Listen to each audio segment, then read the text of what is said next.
வீடியோக்கு ஒரு லைக் போட்டுக்கோங்க. மீனாக்கு வந்து உடம்பு சரியில்லாதனால முத்து வந்து ஹாஸ்பிட்டல் கூட்டிட்டு வராங்க. டாக்டர் பார்த்துட்டு வெளியில வரும்போது, மீனா இப்பனாவது 3 நாள் ரெஸ்ட் எடுக்கணும் டாக்டர் சொல்லியிருக்காங்க, நீ எந்த வேலையும் செய்யக்கூடாது அப்படின்னு சொல்றாங்க.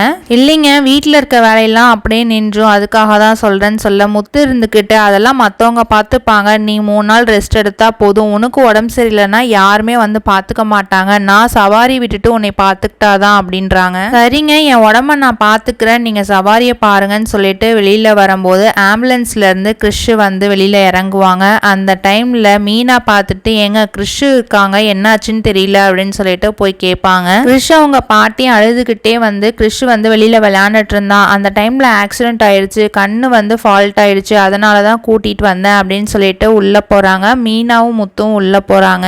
கிறிஷ வந்து உள்ள கூட்டிட்டு போறாங்க. கிறிஷ் அவங்க பாட்டி வந்து கல்யாணிக்கு எப்படியாவது ஃபோன் பண்ணி சொல்லணும்னு சொல்லிட்டு கால் பண்றாங்க. மனோஜ் வந்து, ரோஹிணி உனக்கு ஃபோன் வருது, ஏதோ எம்ன்னு இருக்கு அப்படின்னு சொல்லி கேட்குறாங்க. இல்லை, அது வந்து என்னோட கிளைண்ட் ஒருத்தவங்க கால் பண்ணுறாங்கன்னு சொல்லிட்டு ஃபோனை எடுத்து, என்னம்மா இந்த டைமில் எதுவும் கால் பண்ணக்கூடாதுன்னு சொல்லியிருக்கல அப்படின்னு சொல்ல, உடனே அழுதுகிட்டே கிறிஷுக்கு இந்த மாதிரி ஆக்சிடென்ட் ஆயிடுச்சு, கண்ணு வந்து ஃபால்ட் ஆயிடுச்சு அப்படின்னு சொல்கிறாங்க. ரோஹிணி வந்து இந்த டைமில் ஒரு பிளான் போடுறாங்க. இந்த வாட்டர் ஹீட்டர் வந்து பக்கத்தில் இருக்க ஹாஸ்பிட்டலுக்கு ஃப்ரீயாக டிஸ்ட்ரிபியூட் பண்ணால் அவங்க வந்து நம்ம ஹோம் அப்ளையன்சஸில் நிறைய வாங்க வருவாங்க மனோஜ், அதனால் நான் போயிட்டு வரேன், எனக்கு வந்து பார்லர்லேயும் வேலை இல்லை அதனால போகிறேன்னு சொல்கிறாங்க. ரோஹிணியும் கிளம்பி ஹாஸ்பிட்டலில் ரீச் ஆயிடுறாங்க. அங்கே போயிட்டு மேனேஜர் கிட்ட இந்த வாட்டர் ஹீட்டர் பற்றி எக்ஸ்பிளைன் பண்ணுறாங்க.